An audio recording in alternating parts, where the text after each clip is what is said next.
buenas noches, ¿cómo les va? Bienvenidos a Zona Política. Hoy vamos a volver a hablar de los medios de comunicación, del periodismo, del rol de los medios, pero sobre todo de qué ha pasado en nuestro país desde que comenzara a discutirse la comunicación, los medios, la propiedad de los medios a partir de la aprobación de la nueva Ley de Servicios de Comunicación Audiovisual. Desde entonces hemos hablado mucho, se ha discutido, incluso se ha definido esto como una batalla mediática. Bueno, vamos a tratar de seguir hablando respecto de la evolución que ha tenido esto, qué cuestiones ha aportado, qué beneficios ha traído, cuáles son las contras, cómo ha beneficiado o perjudicado a la profesión todo esto, al rol de los periodistas, al rol de los medios, al público, a aquellos que consumen diariamente medios. ¿Cuánto influyen hoy los medios? ¿Cuánto marcan la agenda, por ejemplo, hoy, en estos tiempos en los cuales vivimos, las comunidades, las redes sociales? Vamos a hablar de esto aquí y también en América Latina, en donde hay una discusión, ¿sí? No solo en países en donde hay una permanente tensión entre los medios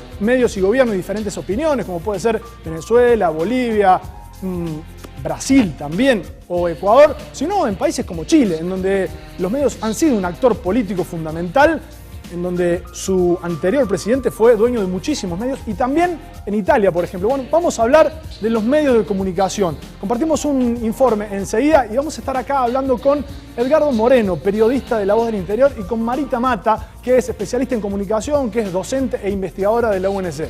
Un informe especial y venimos y charlamos y discutimos de todo un poco sobre los medios.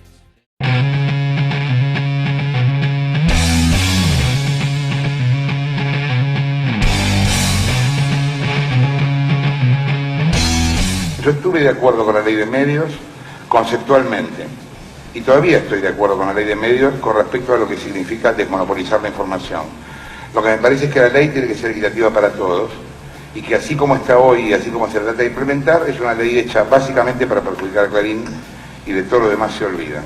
Queda claro que nadie tiene coronita, queda claro que nadie puede estar por fuera de la ley, queda claro que como cualquier hijo de vecino, Clarín tiene que cumplir con la ley.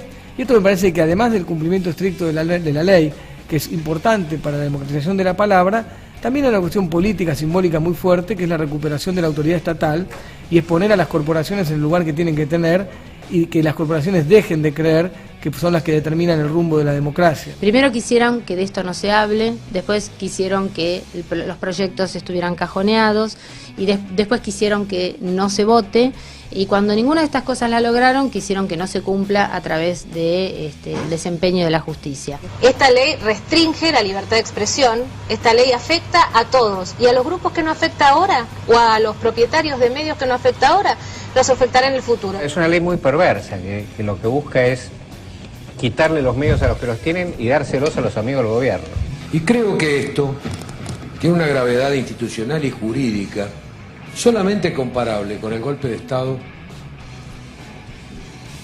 de marzo del 76.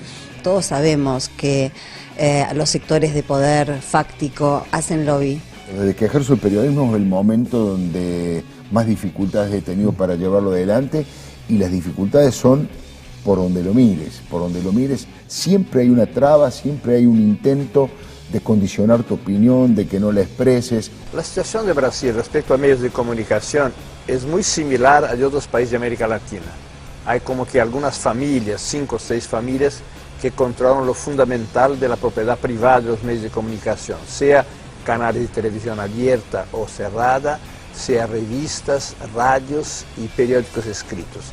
Como dijo Lula, mientras los políticos brasileños tengan miedo de la prensa privada, no habrá democracia en Brasil. Parece ser que se mide únicamente lo que se ve aquí en la ciudad de Buenos Aires o en el conurbano, pero resulta ser que además hay también otros 20 o un poco más de millones de argentinos que también queremos saber qué miran, y queremos hacerlo a través de una organización no gubernamental que contemple la medición desde La Quiaca hasta Tierra del Fuego. Hoy la gente sabe que un medio de comunicación expresa una línea editorial, sabe lo que es un título, sabe lo que es un copete, sabe lo que es un zócalo en televisión, sabe definitivamente que los medios tienen líneas editoriales. Entonces, cuanto más líneas editoriales, más contemplada está la variedad y la pluralidad de una sociedad.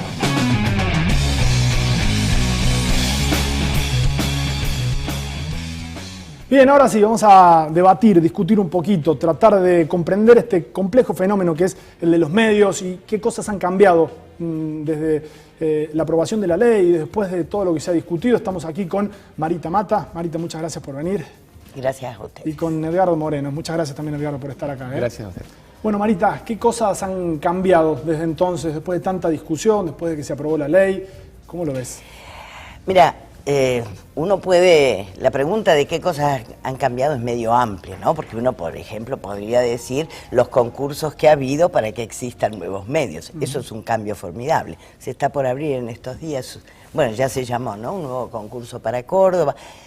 Esos son cambios importantes. Se han creado nuevas instituciones. Por ejemplo, se ha creado la Defensoría del Público, de los medios, una institución que no existía en el país y que realmente viene a cumplir un papel, a mi juicio, imprescindible. Es decir, un lugar donde los que consumimos medios podemos ir a decir lo que no nos parece bien en función de lo que fija la ley, no lo que me gusta o no me gusta. Esa misma institución, la Defensoría, está haciendo capacitaciones en todo el país, trabajando fuertemente con jóvenes, con comunidades educativas, para que las personas conozcan los derechos que tienen frente a los medios audiovisuales. Esos son cambios, para mí, muy, muy relevantes.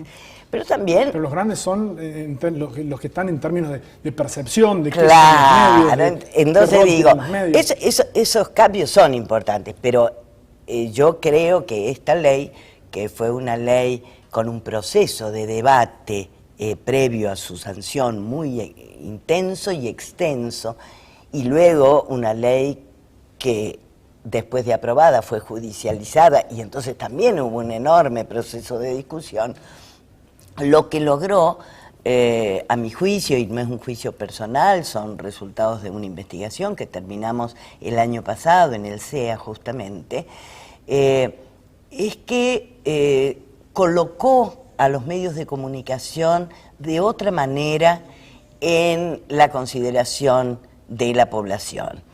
El cambio fundamental que nosotros comprobamos fue que mientras antes de todo ese proceso los medios eran definidos tal como ellos se definen a sí mismos, ¿no? Vehículos de información, de educación, de entretenimiento, etcétera, etcétera. Esa era la manera en que la sociedad en general definía y concebía los medios. Hoy, en cambio, los medios se han desnaturalizado porque han revelado su condición de instituciones de poder. Y hoy la sociedad tiene en claro que los medios son un factor de poder, sean medios privados, sean medios públicos, que están guiados por intereses y que operan según esos intereses. Esto ha quedado tan claro y esto es formidable. ¿Por qué yo creo que es formidable? Porque justamente la posibilidad de que tengamos una sociedad informada, pero con capacidad de discutir, de reflexionar, es o pasa por el reconocimiento de que cada uno opera desde sus intereses y no de pretendidas neutralidades, objetividades y paraísos terrenales, ¿no? Entonces, esta es una cosa muy importante. Y otra cosa que cambió mucho es la percepción de lo que las personas entienden por su derecho a la comunicación. Es largo el tema, pero eso también es algo que cambió muchísimo, ¿no? El derecho a la información ya no es solo poder acceder a ver la televisión o poder escuchar la radio, es poder expresarse, es poder ser informado de las cosas que no se informan, ¿no? Es poder no ser estigmatizado, es poder ser entrevistado por un medio y que no te cambien lo que decís. Digo, estas cosas son cambios importantes. Nosotros las notamos porque habíamos hecho una investigación similar hace, el último año antes de que empezara el proyecto de ley, ¿no? 2008. Así que tenemos los resultados de aquel estudio y podemos comparar. ¿No? Edgardo, ¿cómo ves toda esta historia, la influencia de los medios, en qué ha cambiado las percepciones? ¿Son un actor político, un actor de poder, la identificación que hay?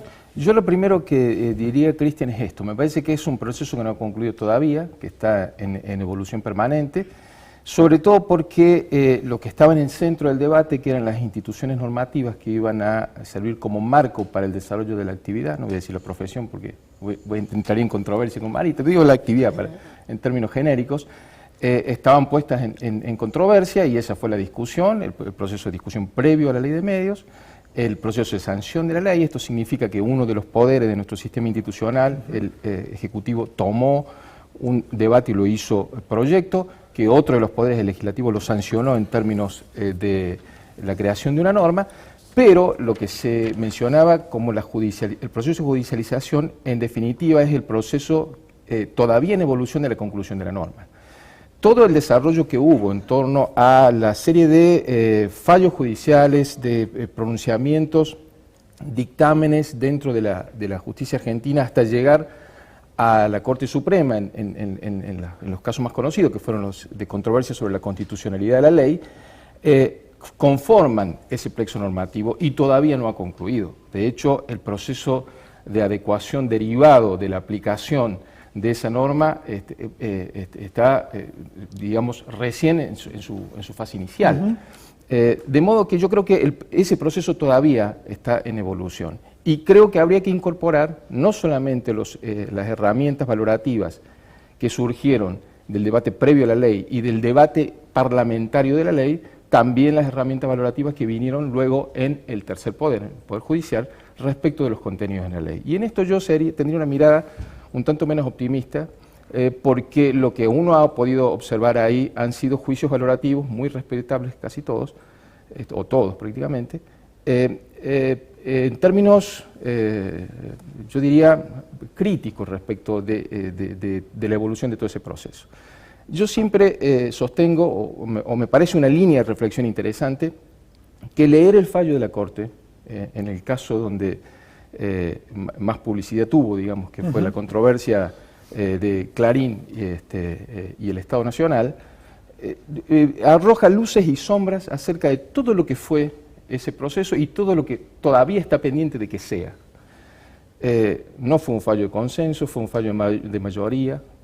El voto más favorable, el del doctor Zaffaroni, conceptualmente al proceso previo de desarrollo de la ley, es crítico con la ley, advierte y admite, digamos, que el texto de la ley no fue el mejor, aun cuando lo que se le requería a la Corte era dictaminar sobre la constitucionalidad, y en ese sentido consideraba que el proceso de sanción normativa había sido el correcto.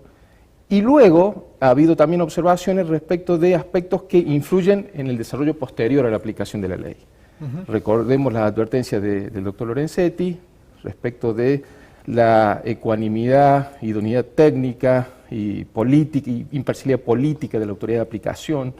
Recordemos las reconvenciones en términos del uso fáctico de los medios públicos que se ha venido dando desde el momento del debate hasta la actualidad. Recordemos las observaciones en torno a los incumplimientos del Estado Nacional sobre la distribución de pauta publicitaria del sector público. En fin, creo que ahí está como condensado las luces y las sombras de todo ese proceso. Yo recuerdo un solo punto, sí, Cristian. El fallo de la doctora el voto de la doctora Argibay, recientemente fallecida, que a mí me hizo acordar cosas que había leído en tiempo de estudiante en la tesis de Marita. Una advertencia que hizo Marita en su momento en el marco de este debate, que poner en controversia el tema de los medios debía hacerse con el cuidado para no poner en controversia, en términos de agresividad, la adecuación de los públicos. Esto fue uno de los argumentos que Argibay tomó en su voto y me pareció muy valioso. Es un proceso con luces y sombras. No me parece que tenga que ser evaluado en términos valorativos absolutamente positivos.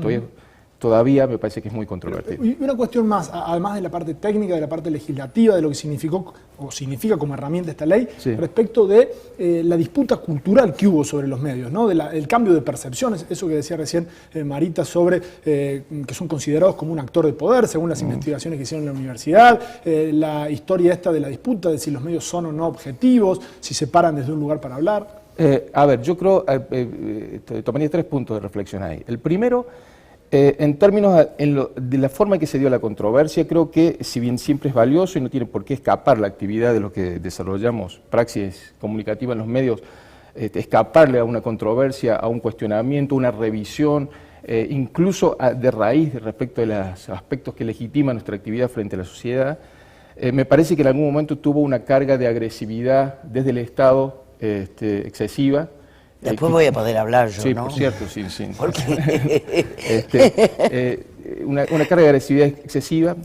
Un segundo punto que me parece que habría que señalar ahí es que si uno lo ve en términos de los trayectos, como dice Marita en sus estudios, de los cuales yo he estudiado, me da la impresión de que se intentó subsumir la discusión de la comunicación a un presupuesto teórico que no sé si era absolutamente compartido por el conjunto de la sociedad. A ver cuál. Y el de la construcción de las hegemonías, por ejemplo. No me parece que sea un presupuesto teórico que haya sido absolutamente compartido. Y esto fue un factor crítico y lo sigue siendo, ¿no? Y lo sigue siendo, en términos de la deslegitimación de la actividad que desarrollamos. Marita. Sí, tengo, por supuesto, serias diferencias con lo que dice Edgardo, porque a mí me parece que la ley, el proceso de la ley no es un proceso que el Poder Ejecutivo desarrolla con agresividad. Yo quiero señalar algo, tal vez porque como soy vieja, y muy vieja, también he sido parte en este país de las primeras luchas por tener una nueva ley de servicios de comunicación audiovisual, allá cuando asumió el doctor Alfonsín en el 83, ¿no? Como presidente que quería cambiar esa ley.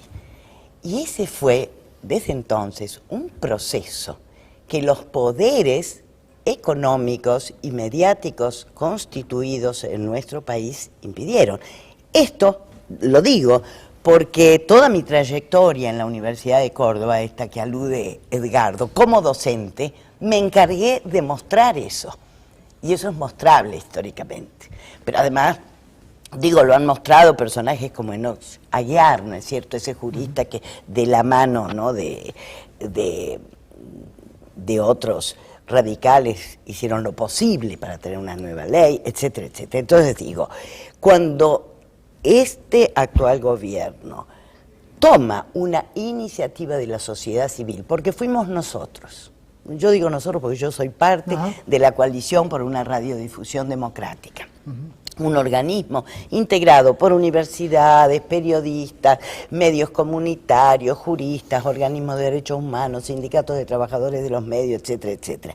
Nosotros elaboramos la base que se llamaron los 21 puntos para una radiodifusión democrática. Cuando el gobierno nacional toma esa plataforma, cuando nosotros creíamos que ya estaba perdida la batalla, perdida, hace una convocatoria a producir esta ley a personas incuestionadas, digo incuestionadas, como el actual candidato a lo mejor a relator de libertad de expresión de la Organización de Estados Americanos, el doctor Damián Loretti, ¿no es cierto?, uno de los mayores juristas que tenemos en el país. Se produce el texto de la ley. Puede no ser el mejor.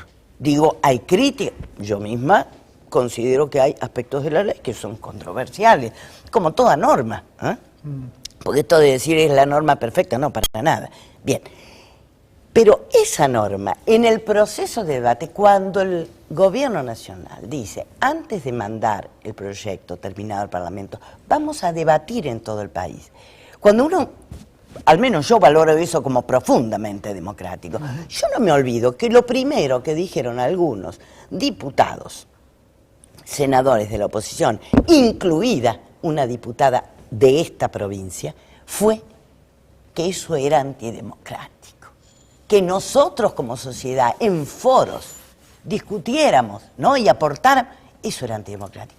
Así empezó la historia. Entonces, yo sí considero que luego hubo un momento de crispación de sectores, de enfrentamientos. Pero guarda, a mí me gusta siempre, Edgardo, ver quién fue el primer violento. Porque la violencia no es ni la agresión un fenómeno natural, siempre tiene causas. Y en este proceso, cuando se dijo, vamos a discutir la ley en la sociedad, que se enriqueció muchísimo. Yo lo digo porque hay en las notas de la ley, hay con nombre y apellido quien le agregó cosas. Nosotros, por ejemplo, desde nuestro programa, agregamos cosas sobre la Defensoría, los pueblos originarios. Entonces, a ver, y sin embargo eso fue atacado desde ahí, Cristian, como que eso era desconocer al Parlamento. Por favor, cuando luego iba a llegar ese proyecto al Parlamento. Entonces digo, en eso yo no estoy de acuerdo. No, una agresividad del gobierno. Yo creo sí que luego hubo confrontaciones muy fuertes, porque obviamente hay medios concentrados y poderosos que han atacado permanentemente esto. ¿Por qué? Porque de alguna manera va en contra de sus intereses. Y bueno, y están luchando por sus intereses. Lo que pasa es que digo, me parece que una ley que plantea básicamente el concepto fundamental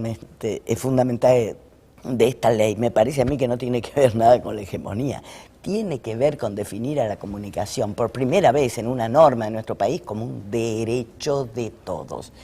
Y esto es algo difícil de admitir. Que no solo los periodistas y los medios tengan el derecho. Esto es duro. Sí, yo, a ver, eso sí lo suscribo. O sea, yo no creo que el derecho a la comunicación sea un privilegio de los periodistas, ni siquiera de las empresas de medios. Yo lo comparto eso. O sea, me parece que el inicio de todo el debate, de todo debate posible, el que pasó en nuestro país o el que pudiese darse, o cómo evolucione este, que desconozca, digamos, las diferentes facetas del derecho a la comunicación, y una de ellas clave es el derecho de la gente a informarse, eso no está puesto en cuestión. Pero yo creo que por ahí, digamos, no quiero controvertir en exceso la posición de Marita, porque entiendo el lugar desde donde ella aportó y propulsó esta iniciativa. Yo creo que si me parece, con una mirada que disiente, que si hacemos una mirada un poco más amplia respecto de la praxis real de cómo se dio en términos políticos, la concreción de la aprobación de la ley y luego el proceso judicial que hubo en el medio y hasta el día de hoy el proceso de adecuación, la aplicación de esas normas, no podemos caer en la ingenuidad de decir que no hubo de parte del Estado un apuntalamiento muy direccionado respecto de algunos sectores de los medios con los cuales se sentía francamente incómodo y con acciones que yo creo que fueron mucho más allá de lo que podría haber sido la admisión de las facultades o aptitudes o competencias legítimas que un Estado democrático puede aplicar. Yo creo que sí hubo, y lo hay todavía, aunque por efecto del voto se ha atenuado desde el año pasado hasta acá, una vocación de construcciones de hegemonía política, de la cual la discusión de la realidad de los medios no solo que no estuvo exenta, sino que fue central en la narración de esa construcción hegemónica. No, a ver, en eso yo voy a estar de acuerdo. Claro que este gobierno quiere construir hegemonía, como quiere construir hegemonía la oposición política o distintos sectores de la oposición, y como quieren construir hegemonía los medios. A ver, no existe la política sin vocación de construir hegemonía. Construir hegemonía no es construir autoritarismo. Sí, yo aclararía que construir mayoría no es lo mismo que construir hegemonía. No, construir hegemonía, a ver, según qué se entiende por hegemonía, Edgardo, sabemos que la hegemonía consiste en lograr que las propuestas e ideas de uno sean aceptadas. Eso es hegemonía. La hegemonía no es la dominación. Esto lo enseñó hace mucho tiempo ya Gramsci, no vamos a estar discutiendo acá sobre la guatira, pero no es... Sí lo discutió y si querés que partamos del presupuesto común, yo te lo tendría que admitir, no te lo admito. O sea, a ver, por eso decía, hay un presupuesto teórico que estuvo en el sustrato de la discusión, en el cual yo creo que hubo una controversia en la cual una mayoría absoluta del país no estuvo de acuerdo, y eso se está viendo ahora. Esta noción de hegemonía... Pero esa es la noción de hegemonía que la teoría política y la ciencia política acepta académicamente. Sí. Esta no es una construcción de un sí, partido político. Está la doctrina política y está la ciencia política, no está en la Constitución, por ejemplo, ¿no? Pero por que eso todavía digo, rige. Pero por eso, Edgardo, vos decís... Marita, nuestra Constitución no admite eso. No, pero esperá, no, una cosa es la Constitución. La Constitución dice que un gobierno gobierna cuando es electo, ¿cierto? Y somete las leyes a votación. Eso es lo que fue lo que ocurrió. Y alguien puede decir no es constitucional y la lleva a la justicia. Y es lo que ocurrió. Y la Corte Suprema dijo es constitucional. Y dijo que la ley no es buena.